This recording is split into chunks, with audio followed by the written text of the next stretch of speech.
7:30 para que no me sigan preguntando si ya está aquí nuestro invitado, ese que has hablado de invitado y no has dicho quién es. Ya está aquí en comunicación con nosotros el expresidente de la República, don Ernesto Pérez Valladares. Presidente, buenos días, bienvenido, como siempre. Muchísimas gracias, buenos días a todos. Bien. Oiga, presidente, y si quiere omitir un comentario sobre lo que estábamos diciendo, bienvenido. Hombre, profesor, sí, ya, a mí se me ocurre decirte que la civilidad no significa que uno no pueda saludar a un adversario. Es decir, yo creo que lo primero que tenemos que saber es que podemos ser adversarios políticos, tener diferentes formas de pensar, pero no tenemos por qué ser enemigos a muerte. Es decir, creo que quizás la declaración del señor Lombana y lo que ha causado mucho encono es decir que tenemos los dos el mismo propósito. Sí, obviamente. Yo creo que esa fue una equivocación de él y que bueno, esto no ha querido rectificar. Yo creo que hubiera podido decir simplemente que se equivocó, que no fue lo que quiso decir o en fin, o aclarar el asunto y se acaba. Pero bueno, así somos los panameños. Yo recuerdo, y aprovecho para reiterarlo una vez más, yo recuerdo la noche en que Ernesto Pérez Valladares ganó las elecciones como candidato a presidente de la República y cuando le dice a los periodistas, yo mañana me voy a reunir con alguien, y cuando dijo alguien, yo lo estaba viendo y yo, se va a reunir con Monseñor Magrat seguramente, mañana me voy a reunir con Ricardo Arias Calderón, yo, como dice Condorito, plop, me caí de espalda, yo, ¿qué? Yo voy a llamar a Ricardo rápidamente y sí, ya me habló y me dijo, va a venir mañana a mi casa. Yo, adversario político. Claro. Pero motivaciones de Pérez Valladares para hablar con Arias Calderón ese día, él las habrá explicado, mejor dicho. Así es. Bueno, nosotros sabemos que nosotros estamos tratando de construir un propósito unido que por lo menos tuviéramos un objetivo de país que pudiéramos compartir desde nuestra perspectiva política. Y además yo quería decirle a Ricardo que tenía la intención de pedirle a alguno de sus amigos, colaboradores, copartidarios que formaran parte de mi gobierno. Y quería decirle particularmente el tema de José Antonio Sosa, que como tú sabes fue un connotado demócrata cristiano y que yo quería que fuera procurador, para dar la certeza de que no iba a haber una persecución ni una venganza política por las cosas que habían pasado entre los diferentes grupos en la sociedad panameña. Y ese fue el sentido, ¿no? Y Ricardo muy amablemente me recibió, conversamos un buen rato, intercambiamos opiniones y bueno, en fin, logramos lo que yo quería, que era un diálogo que también tuve con Endara, dicho sea de paso. Bueno, dada la invasión también me reuní con Endara y tuvimos ese diálogo. Es decir, nosotros podemos tener perspectivas diferentes, pero no tenemos por qué ser enemigos. Los panameños tenemos que convivir con todos en nuestras diferentes ideas. Y esa es la democracia, casualmente. Oye, presidente, yendo a lo actual, tengo que decirle la historia. Yo recibí una llamada de una fuente demasiado seria que siempre me ha dado muy buena información y me dijo, está pendiente o está atento porque todo parece indicar que el candidato a vicepresidente de la República de José Gabriel Carrizo podría ser el expresidente Pérez Valladares. Yo dije, no, yo no veo eso. Ya él se sentó en la silla, ya que no, hombre, no. Eso, un lado del cerebro me dijo no, pero la verdad sea dicha, y Gonzalo decía la importancia de elevar el debate. El otro lado del cerebro me dijo, oye, pero cuidado, porque frente al hecho que todo parece ser cierto, Martinelli va a tratar de ser candidato. Vamos a ver si lo logra ser candidato. Y es un expresidente de la República.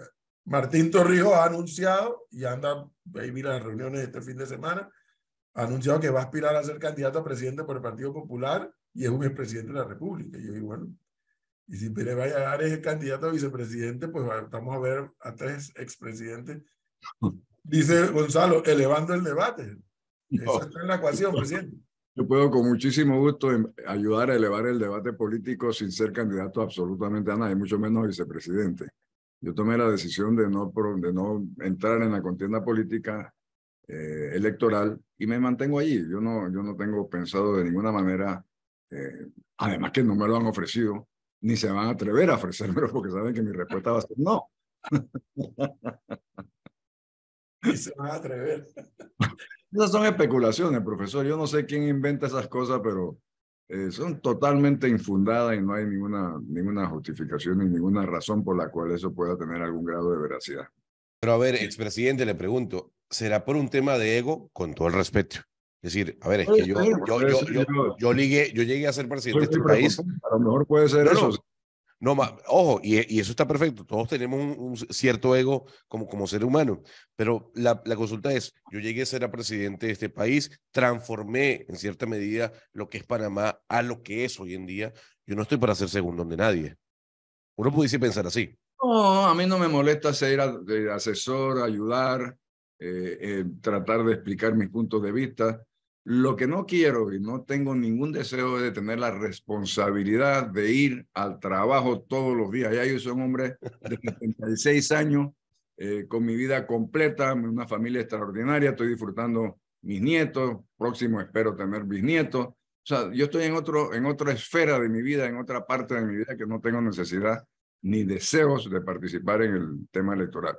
Ayudar con mucho gusto, en lo que crean que yo pueda ser útil, sin tener compromisos de trabajo. Es decir, yo no aceptaría ninguna vicepresidencia, no aceptaría ser ministro, por supuesto, de nada, pero sí puedo, con mucho gusto, reunirme con ellos, ayudarlos en lo que pueda, darles mi opinión, darles mi perspectiva, tratar de orientar por lo que yo creo de ser un objetivo de país, pero hasta allí.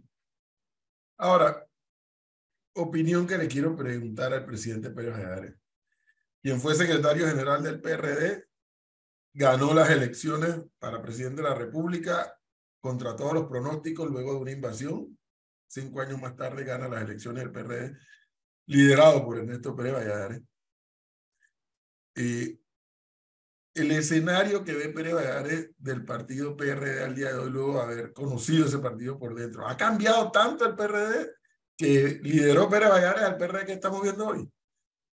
Déjame decirte, profesor, que yo creo que el PRD que fundé con el general Torrijos, yo soy el número 6 inscrito en ese partido, y el PRD que nosotros reorientamos después de la invasión y que volvimos al carril de lo que originalmente era, no tiene absolutamente nada que ver con el actual Partido Revolucionario Democrático, que se ha convertido en un partido tradicional, en un partido electorero, en un partido que no tiene mayores discusiones internas, en un partido cuyos organismos internos no funcionan adecuadamente, en un partido cuyos dirigentes tienen sus propios intereses que no necesariamente coinciden con los intereses nacionales, ni tenemos un objetivo claro de cómo actuar hacia adelante con las perspectivas del país.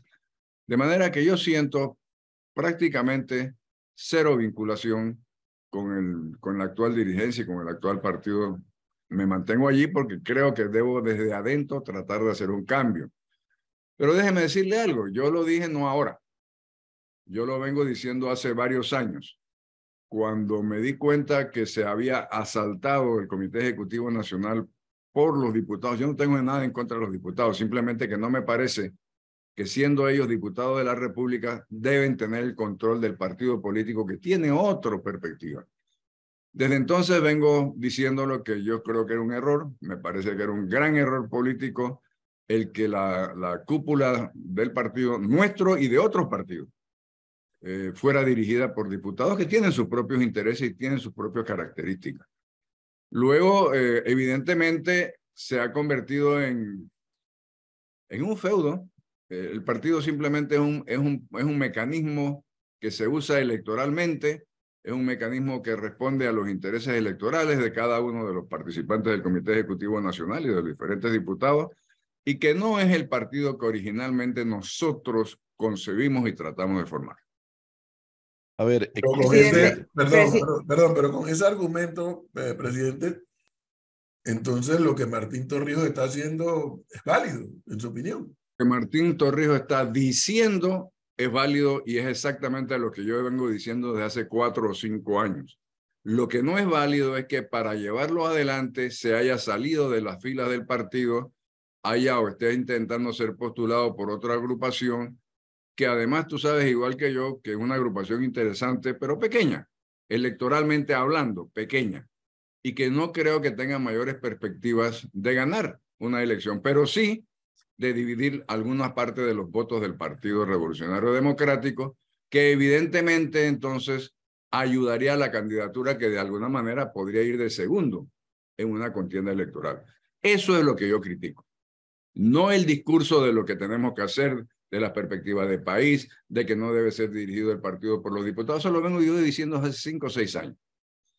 Pero lo que no estoy de acuerdo es con que ese mecanismo de postularse por otro partido sin posibilidades de ganar, pero sí restarle una cantidad de votos al PRD que evidentemente sumen las perspectivas y las posibilidades de otros grupos políticos. Presidente, pero esos mismos miembros del PRD, diputados, de los que usted habla, en su mayoría apoyan la precandidatura del vicepresidente José Gabriel Carrizo, a quien usted evidentemente apoya y ya lo ha hecho público porque ha estado incluso en actividades en las que él ha estado. ¿Qué ve usted en José Gabriel Carrizo como para mostrarle ese apoyo para que sea posteriormente presidente de la República? Flor, ¿tú te acuerdas de aquellos exámenes que se hacían que era de multiple choice, le decían en inglés, ¿no? Que tenían una pregunta y tenían Selección múltiple. Selección escogías la múltiple. mejor. No, la que te parecía que era, sí, ¿cómo se Escoja llama? la mejor respuesta. Nueva respuesta. La mejor respuesta. Sí, señor. Sí. No, eso es más o menos el sistema, lo que en mi mente pasó. O sea, yo veo la perspectiva y yo escojo lo que en mi criterio es la mejor respuesta y es la mejor perspectiva. José Gabriel Carrizo. Sí, señora. Ahora, entonces, eso quiere decir, expresidente, que usted valida la ejecución del gobierno nacional en la actualidad. Porque, a ver, no nos caigamos a mentiras. A ver, José Gabriel Carrizo viene de un gobierno desgastado, pero uno puede decir, esto puede ser un continuismo de lo que se está llevando a cabo en este momento en el país. Porque también hay una realidad, expresidente, y es que la cara visible del Poder Ejecutivo es José Gabriel Carrizo. La consulta es, ¿a usted le convence lo que ha hecho Nito Cortizo?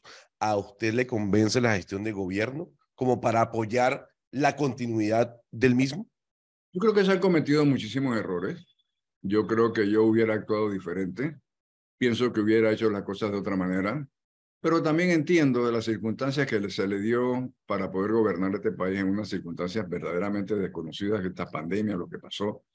Creo que ha habido mucha falta de comunicación pública, mucha explicación de muchas de las suposiciones que se han hecho de corrupción, por ejemplo. Yo creo que en eso se ha fallado. Además, siento y creo que ningún candidato a presidente es el continuismo de su antecesor. Eso no es deseado. O sea, cada presidente le pone su propia personalidad al gobierno que dirige. De manera que eso de hablar de continuismo a mí no me suena correcto. Creo que la perspectiva y las posibilidades de una candidatura y un triunfo de Carrizo tienen que verlos en función de él, de la persona. Y ni siquiera decir, bueno, es que esto fue lo que él hizo como segundo de un gobierno y es lo mismo que va a hacer. Yo creo que no. Yo creo que las circunstancias son diferentes, las personalidades son diferentes y él sabrá cómo actuar para diferenciarse. Yo creo que eso tendría que ser así.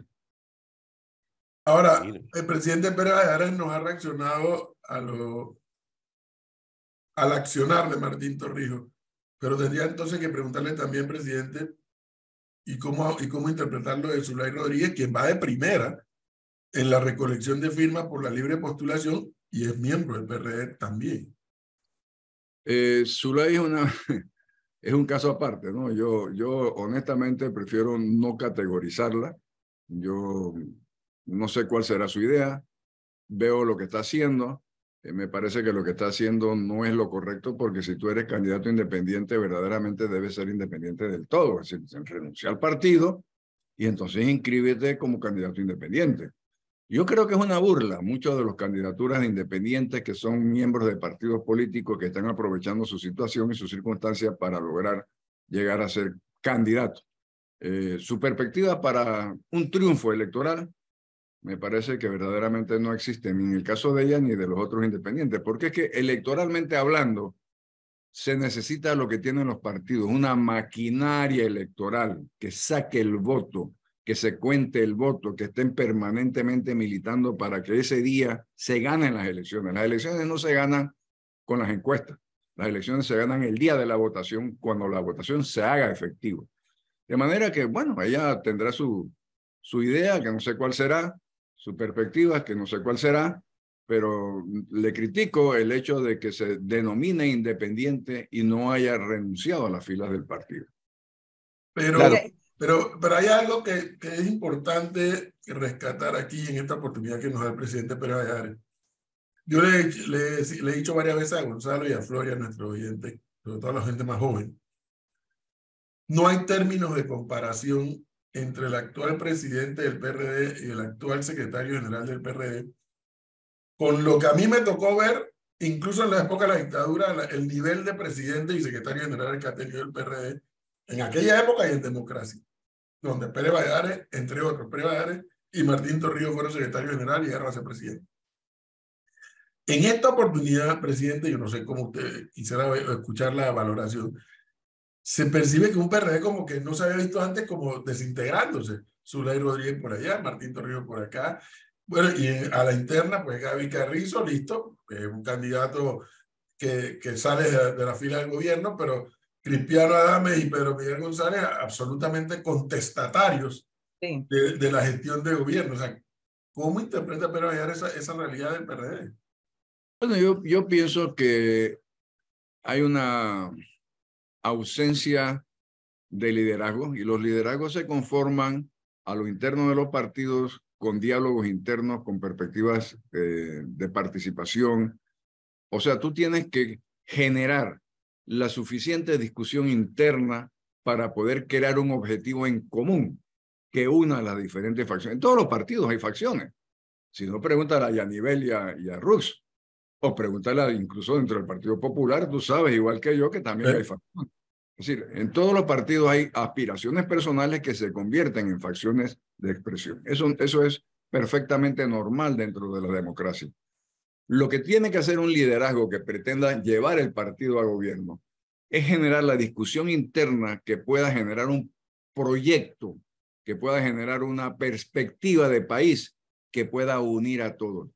A mí me tocó hacerlo y tuve que unir gente que había sido adversaria, pero adversaria de verdad. Era gente muy pegada a Noriega, que de alguna manera había hecho cosas que en mi concepto eran indebidas, y tuve que pidiéndole que participaran un poquito apartados de la opinión pública y de la visión de las cámaras, pero que compartían el proyecto que nosotros propusimos. Y eso me creó a mí suficiente liderazgo para poder caminar con el Partido Unido, que eso no se ha hecho. Palabra clave, liderazgo. Entonces, ¿qué? Me salgo un poco del PRD sin dejar de pensar en el PRD. ¿Será que en el país está haciendo falta liderazgo también, presidente? En todos lados, Edwin. Yo creo que este es un tema internacional, es un tema de las sociedades que van evolucionando de una forma que de alguna manera tienen que verse muy influida por los nuevos mecanismos de comunicación masivas. Mira los Estados Unidos, la democracia más grande, el supuesto ejemplo democrático del mundo. ¿Cuáles son las perspectivas de ese país? Un señor que es presidente, que bueno, es criticado por su edad, un señor que mañana lo van a enjuiciar, lo van a llevar a juicio por su actuación, y dentro de sus partidos hay cada uno, nadie que yo te pueda decir que tiene un liderazgo marcado, como lo hubo quizás en el pasado. De manera que si eso pasa ahí, pasa en Francia, pasa en España, mira tú lo que está pasando en España. Es decir, los liderazgos no se están consolidando porque hay quizás demasiada opinión generada por los medios internet, por los medios públicos, ¿no? Por el internet, por el WhatsApp, por Instagram, por TikTok, por no sé qué y no sé cuánto. No sé si eso es parte del problema de construir liderazgos unificados. Pero ahí yo me le meto al rancho, expresidente, porque yo creo que parte de esa falta de liderazgo viene dada por la falta y la carencia que han tenido los partidos políticos y la política tradicional en todo el planeta. Cuando uno empieza a revisar quiénes han llegado al poder en América Latina, uno empieza a darse cuenta que los outsiders, esa figura mesiánica, está apareciendo fuera de las estructuras políticas de cada una de las naciones. Lo vemos con Boric, lo vemos con Bukele, lo vemos con Chávez, en su momento con López Obrador. Usted hablaba de los partidos políticos y de la importancia de los partidos políticos. Pero hay una realidad, el PRD tiene 700,000 inscritos o adherentes, pero nunca saca 700,000 votos en las elecciones. Y eso es por algo, por el candidato, por el cansancio, por el hastío, por la falta de representación. Y yo me quiero devolver al tema del vicepresidente, porque hay una realidad, exmandatario. Convencer al convencido es muy fácil. Esos votos ya están. Hay que convencer al que de alguna u otra forma pone en tela de juicio la gestión de gobierno. ¿Cómo usted, que está ayudando al vicepresidente a llegar al Palacio de las Garzas como primer mandatario, puede convencer de que lo que va a pasar con Gabriel Carrizo no es lo que está pasando con Hito Cortizo? Eso no es problema mío. Claro, pero usted es asesor. No, perdóneme, yo no soy asesor. Yo simplemente doy mi opinión cuando me la piden. Yo no tengo ningún cargo ni de encuestista, ni de asesor, ni de gurú, ni mucho menos. Yo soy simplemente un expresidente con experiencia que si alguno de mis compañeros me pide mi opinión, la doy. Pero yo no tengo forma de asegurarle a nadie, vamos a caminar por este camino. Yo no tengo los mecanismos, los instrumentos para crear y generar una política de mi partido. Eso los dan en otras manos. Pero déjeme decirle algo. Todos los que están dirigiendo o partidos o que han sido electos presidentes, aunque sean lo que usted llama outsiders, han sido votados por la población. No son impuestos por nadie.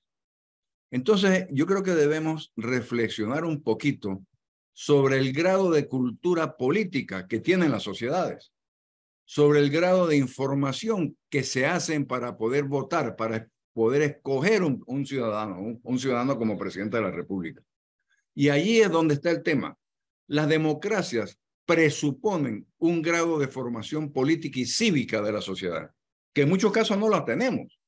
Entonces tú tienes presidentes electos, outsiders, encantadores de serpiente, gente que verdaderamente lo que promete jamás lo va a poder cumplir, pero es la expresión de la sociedad, del descontento, de lo que tú quieras. Aquí mucha gente y en muchos países no votan a favor de un candidato, sino en contra de otro. O sea, presidente, la no entiende que su voto tiene una repercusión personal en su vida. Usted acaba de decir una palabra, nuevamente una palabra para mí, por lo menos para mi análisis clave. Dijo experiencia. La impresión que yo tengo, presidente, es que dándole seguimiento a Rux, a Martinelli, a Blandón, a todos los que están en el escenario político en este instante, cuando se está tratando de debatir quién es candidato, quién hace alianza, etcétera. La impresión que yo tengo dándole seguimiento a lo que está haciendo y diciendo Martín Torrijos es que está exhibiendo como uno de sus principales activos en esta etapa de lo que está haciendo y diciendo, la experiencia. ¿Y por qué pareciera que la experiencia se le está convirtiendo, o es un activo para Martín Torrijos en esta etapa? Precisamente un poco por lo que describe Gonzalo y a lo que usted reacciona. Y es, oye, pero es que el país como que está esperando que alguien le marque un rumbo. Entonces sale Martín Torrijos, alguien que ya se sentó en la silla también, y está exhibiendo experiencia. ¿No le suena eso? También tiene experiencia Gaby Carrizo, y más reciente, porque ha estado 5 años de gobierno. Es decir, eso no, me explico, yo creo que lo que hay que hablar y la forma que tenemos que expresar la opinión es decir, mire, tenemos un gran problema de suministro de agua, ¿sí? Yo propongo arreglarlo de esta forma. A mí no me vengas a decir que es que tenemos que la gran actividad de Panamá es la gran cantidad de agua que cae, que nosotros somos lo máximo por la cantidad. No, dime cómo me vas a solucionar el problema que yo tengo. Dime cómo es que tú vas a hacer que se eviten los cierres de calle. A ver, explícame por qué se dan estos cierres de calle. Ayer tuvimos uno horroroso en el tranque de la autopista de la Chorrera a Panamá. ¿Por qué? Por falta de agua. ¿Cómo vas a solucionarlo? Las escuelas, ¿cómo vas a solucionar para que haya una educación de calidad? No una escuela de calidad, no una casa bonita. No, una educación de calidad. Explícame cómo lo vas a hacer. Porque es muy fácil adjetivizar, profesor. Esto no me gusta porque es feo. Bueno, pero ¿cómo lo vas a hacer bonito? Dime cómo es que vas a cambiarlo. ¿Me explico? Y eso nos está haciendo falta en todos los discursos. Yo creo que si se trata de experiencia, bueno, experiencia tienen todos. Los que están candidatizados, de alguna forma han participado en gobierno, en fin. Pero yo creo que el diálogo y las propuestas deben ser muchísimo más concretas que la simple descripción de la situación. Presidente, al final usted está escogiendo o apoyando al mejor a lo interno del PRD o está escogiendo al menos malo. No, yo estoy escogiendo al mejor. Yo no tengo duda de que dentro de las perspectivas de mi partido y de la perspectiva de las próximas candidaturas, la mejor opción para el país, no para mí, yo no gano ni pierdo nada, para el país es este muchacho que creo que tiene la capacidad, la perspectiva y la experiencia para poder llevar adelante una transformación. Creo que debe ser mucho más concreto en su discurso, pero ese es un tema que podría yo hablar con él el día que él me pida mi opinión sobre diferentes cosas. Pero sí se puede concretar propuestas de solución de los problemas que sean más interesantes que lo que tenemos en el simple habladuría de que esto está mal y que no sé cómo cambiarlo. No, hay que hablar cómo voy a cambiarlo para que esté bien. Pero entonces hablemos un poco de lo que sería el gobierno, ya que usted lo conoce mucho mejor que nosotros, expresidente, porque hablábamos con Martín Torrijos la semana pasada y conversábamos un poco si él llegase a ser presidente, ese péndulo ideológico de Panamá sería el progresismo, como lo estamos viviendo en este momento, se mantendría en el centro. Y parte de mi reclamo a diario y en el debate con el profesor es que las ideas filosóficas, ideológicas son importantes, porque partiendo de la ideología uno sabe, por ejemplo, por dónde puede ir la economía de un país, por dónde puede ir la inversión social. En este caso, si hablamos de José Gabriel Carrizo, ¿él a dónde va? ¿Hacia dónde va? ¿Qué es lo que busca? Ideológicamente hablando, porque su partido, el PRD, ideológicamente hablando, está más a la izquierda que al centro a la derecha. Yo no coincido con ese análisis. Yo creo que el PRD es un partido que, bueno, está inscrito en la Internacional Socialista como movimiento, pero es un partido centrista. Yo no lo considero que sea ni de izquierda ni de derecha. Porque además, déjeme decirle algo. Las soluciones de los problemas no son ni de izquierda ni de derecha. Si usted tiene un problema, hombre, regreso al tema del agua. La solución no es, yo me mantengo estatizado porque eso es la perspectiva filosófica de la izquierda. ¿O no? Yo la voy a vender porque es la perspectiva económica de la derecha. No, señor. Busque una forma de que usted pueda solucionar el problema de abastecimiento de agua sin darle tinte ideológico. Yo creo que los tintes ideológicos en los problemas no tienen cabida en este momento. Ni aquí ni en ningún lado, dicho sea de paso. Yo creo que cada día se desdibujan más esas diferencias ideológicas de partido. Pudo haber sido consecuencia de la Segunda Guerra, de la Guerra Fría, pero ahora esa lucha ideológica a lo interno y a lo externo de los partidos yo no la veo. Simplemente... Pero entonces le quiero preguntar, ¿qué es el torrijismo? Y disculpe, profesor, porque yo quiero entender... Es una forma de hacer las cosas. Mire, yo tengo una teoría. Ustedes que cada día hay un cierre de calle, por diferentes razones. Porque le hace falta el agua, porque la escuela no sirve, porque las calles están hechas un desastre, por las razones que sean.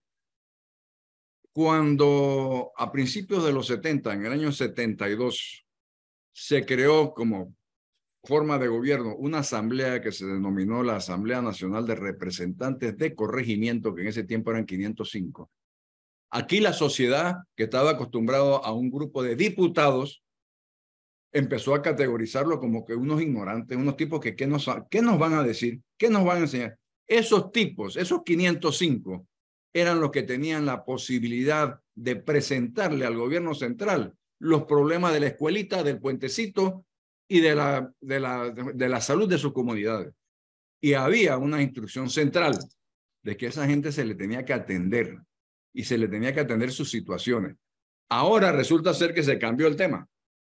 Después del 80 y pico, después de la muerte del general Torrijos, se crearon estos circuitos electorales que no tienen ningún sentido para elegir un grupo de diputados que a su vez convirtió a aquellos representantes que respondían a las comunidades y que hacían de vínculo entre la comunidad y el gobierno, lo convirtieron en sus operadores políticos. ¿Por qué? Porque el diputado maneja el presupuesto y en consecuencia tiene la capacidad económica de hacer o no hacer. Eso es lo que produce que los pueblos y las comunidades no tengan vocería. Y la única vocería es cerrar una calle. La única forma de hacerse sentir y de lograr la solución de esos problemas es de esa manera, es creando el caos. Entonces, tenemos que retomar nosotros tenemos que volver a ver cuáles son las institucionalidades de este país que le permita la solución de los problemas, sobre todo a la gente más humilde, sin dañar el tema económico de futuro. Yo creo que, y esas no son soluciones ni de izquierda ni de derecha, simplemente son institucionalidades que hay que generar para poder solucionar los problemas. Óigame, presidente, para quedarme en el tema, pero un poquito más actual con el tema de la ideología, yo le he comentado aquí a los oyentes que a mí me preocupa que así como, sobre todo en el sur de América, el péndulo electoralmente se ha movido hacia la izquierda. Sí. Y no se puede cuestionar, ha sido voto a voto que cada uno de estos gobiernos han ganado limpiamente sus elecciones. Y ese péndulo, entonces, vemos cómo en Sudamérica pues hay una mayor cantidad de gobiernos que se autodenominan de izquierda y que gestionan como gobierno de izquierda. Pero por otro lado, aquí cerquita de nosotros, hay un señor en El Salvador, el señor Bukele, que ha estado aplicando una serie de medidas, pues, una especie de puño de hierro. Y yo le comentaba aquí a los oyentes y aquí en la mesa de trabajo que mi preocupación ahora es que frente a la pérdida del discurso de los grupos que se denominan de derecha en la región latinoamericana, ahora que vienen una serie de procesos electorales, ya en Guatemala salió uno, en Guatemala ya hay un señor de apellido Arzú, creo que es hijo de uno que fue presidente, esgrimiendo las tesis de Bukele y de que si ellos ganan van a aplicar el puño de hierro y van con el tema de la seguridad. Ustedes saben, pues lo vivió, el tema de la seguridad pública es algo fundamental en una sociedad. O sea, la gente quiere saber que vive en paz, que no le van a robar, que no se tienen que estar escondiendo en sus casas. ¿Qué opina Pérez Valladares de que esa teoría y práctica del presidente Bukele comienza a ser esgrimida por candidatos del centro o de la derecha en sus respectivos países en Latinoamérica? Profesor, yo pienso que tanto Guatemala como El Salvador, el caso de Bukele como Arzú, creo que es el candidato que usted está hablando, tienen una sociedad muy diferente a la nuestra. Nosotros en Centroamérica quizás somos de los privilegiados en el sentido de que no tengamos estas manifestaciones de las famosas bandas, ¿no? Las bandas de las maras que llamaban en El Salvador, que han llegado, si los informes que uno lee de prensa del Salvador, es que hay 40,000 personas asociadas a las maras que están en la cárcel. Entonces tú entiendes que el problema que tenía El Salvador, que tiene El Salvador y que posiblemente tiene Guatemala, es totalmente diferente al problema que nosotros como sociedad podemos tener. Nosotros tenemos unas pandillas usualmente relacionadas a la droga o a la pelea por los campos de droga que no han llegado, que no han crecido a ser punto o sea, hacer lo que hacían en El Salvador, por ejemplo. Que en El Salvador ya dejaron de ser ni siquiera distribuidores de droga. Eran los chantajistas de los barrios. Si para tú tener seguridad en tu casa o en tu negocio, tienes que pagarle a este grupo. Y ese grupo es el que se encarga de cobrar y de, o sea, son mini estados dentro del estado, una locura. Yo no estoy alabando ni criticando lo que está haciendo ni el señor Bukele ni la perspectiva que está haciendo Arzú, porque Arzú está hablando de pena de muerte. Sí. Está hablando de pena de muerte, es decir. Pero más allá. Sí, incluso más allá. Pero ese es producto de la desesperación y de la descomposición social que hay en esos países. Panamá no tiene la cantidad de la gente migrando hacia los Estados Unidos por la desesperación que aquí no se consigue trabajo para tener una vida saludable. ¿Sí? Estos países sí lo tienen. Entonces, son circunstancias diferentes. Cada cual, como decía el general Torrijos, cada pueblo tiene su propia aspirina, ¿no? Y yo creo que eso no se aplica generalizado ni se aplica ideológicamente a nadie. Yo creo que simplemente son respuestas a los problemas sociales de cada uno de los países. Pero qué curioso que el presidente Petro haya caído en un debate con Bukele, ¿no? Cuando los problemas de seguridad pública en Colombia pues son reales, no son ficción. Yo acabo de venir de Colombia y con el que tú hables le echas la culpa de todo a Petro, que evidentemente no es así, pero bueno, las sociedades buscan excusas para no aceptar sus propias responsabilidades, ¿no? Expresidente, lo cierto del caso es que quien llegue al Palacio de las Garzas en 2024 se va a encontrar un país económicamente muy golpeado, con una deuda pública muy alta frente al Producto Interno Bruto, con un Estado fortalecido, grande en cuanto a la cantidad de funcionarios que hay. Y hay que tomar ciertas decisiones. Yo le voy a hacer 3 preguntas y espero que me pueda responder sí o no, que eso es lo que yo busco, porque aquí no puede haber tintes grises, sino es sí o no. El expresidente le recomendaría al señor Gaby Carrizo aumentar la edad de jubilación, ¿sí o no? Sí, claro. Muy bien. El expresidente le recomendaría a Gabriel Carrizo una reforma tributaria, ¿sí o no? Sí. Muy bien. Y por último, ¿el expresidente le recomendaría a José Gabriel Carrizo privatizar el IDAN? No. No. ¿Por qué no? Porque yo creo que hay mecanismos diferentes de lograr solucionar el problema del IDAN y nosotros nunca pensamos en privatizarlo. Nosotros pensamos en hacer cosas muy creativas que significaban que se pudiera, o sea, que significa que puedas producir agua y que luego esa agua se pueda distribuir y que luego la distribución se pueda cobrar. O sea, son 3 aspectos y son 3 pasos diferentes que no necesariamente tienen que ser privados. Algunos puede serlo. Por ejemplo, la distribución, por ejemplo, el cobro. Pero la producción de agua puede seguir siendo estatal. Eso no es ningún problema. Es un esquema, hombre, no igual, pero similar a lo que tenemos con la electricidad. La línea de transmisión es del Estado. Claro. Y se cobra un peaje. Ahora, el tema que tú me haces, la pregunta es sí o no. Mire, el tema de la Seguro Social. No hay forma, por más que aumentes edad de jubilación, por más que aumentes las cuotas, no hay forma de financiar el programa de invalidez, vejez y muerte.